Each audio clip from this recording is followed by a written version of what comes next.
cover. And we're going to oil up. Okay, starting with an effleurage.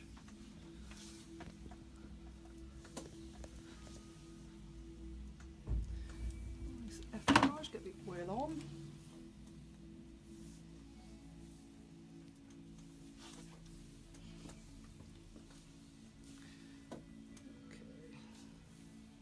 With stones, you need just a tiny bit more oil than you would usually, just so that the stones can glide. So I'm just going to put a little bit of an extra application of oil on. Okay, now I've already taken my stones out, so I'm already good to go.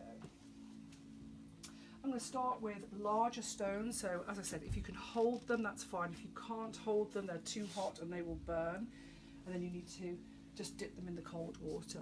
Always introduce with the back of your hand. It's just so that it's not a shock. Keep the stones moving. These are beautiful and hot. And the first move is simply the effleurage. Just delivering the heat. Coming up, flip the stones. Just deliver the heat.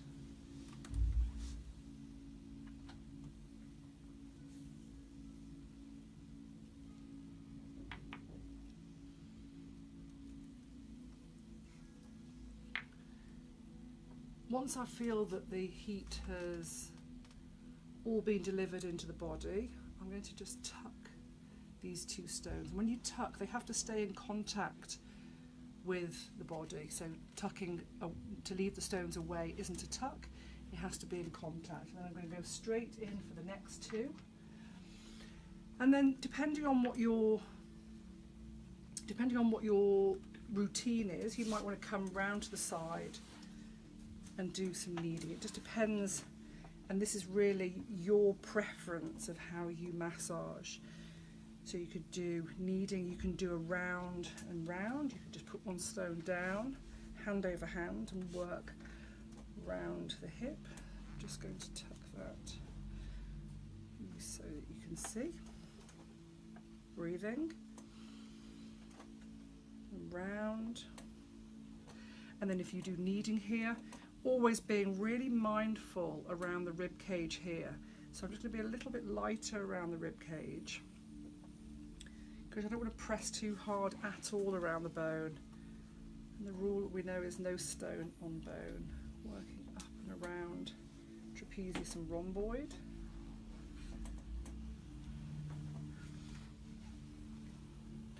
And it's your choice. You can either, it depends what you want to do, is you can work all one side, so you can come round and do the shoulder of this side, or you can come back to the middle.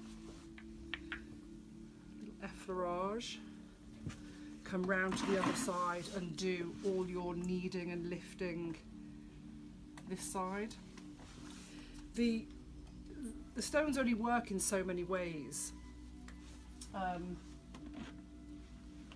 You can either work the stone flat or on its edge, on the wider edge, or on the pointy edge. Sorry, there's all the bin kicking underneath. Okay.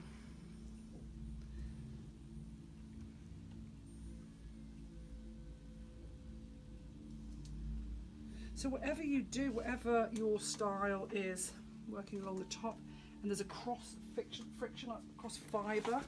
You can get in here, Charlie, but I would use the larger stone to come across the fibre of the muscle of the trapezius here, and you can, when you feel the congestion here, I'm going to go over it and over it. And then you can, what you would usually do around the scapula, little circles, and that replaces doing either knuckling or your thumb work, depending on what you've been shown, or knuckling here.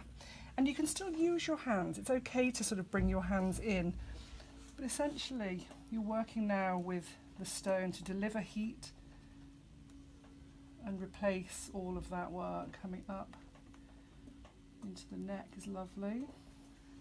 And then I'm going to show you the piezoelectric, so I'm just going to tuck those two here. Now the piezoelectric is really important to get the right stones. So you're working, there's the spine, and there's the scapular edge, and there's, so with Jade you've got a really nice wide there and there, sorry, that tickle. But you've got a wide rhomboid space here. Some people's rhomboid space is like that. So it's really important to select the stone that goes and fits in that rhomboid space. So a stone, selecting a stone like that, if you were going to tap that, that would be on the spine and on the scapula. So you definitely don't want a stone that size. And even a stone that size is a bit inappropriate to do what I'm going to show you. This is called piezoelectric. You're holding it in the rhomboid space, and with the other stone, you're going to tap and move the stone through the rhomboid. This is called piezoelectric, and it sends a shock wave into the muscle fibres to disperse stagnation.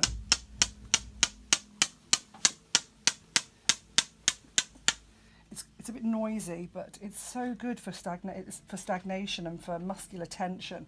This stone's also good.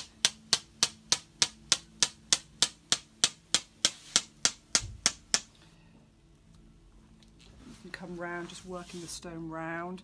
And be careful, the spine of scapula's here, so you don't want to put any stones through that bony area. You're always working just within the muscular areas. I'm going to tuck that. So just working with the techniques that you've already been shown, the effleurage, petrissage, kneading, lifting, circular frictions, working around the scapula on the end, on point, on the flat.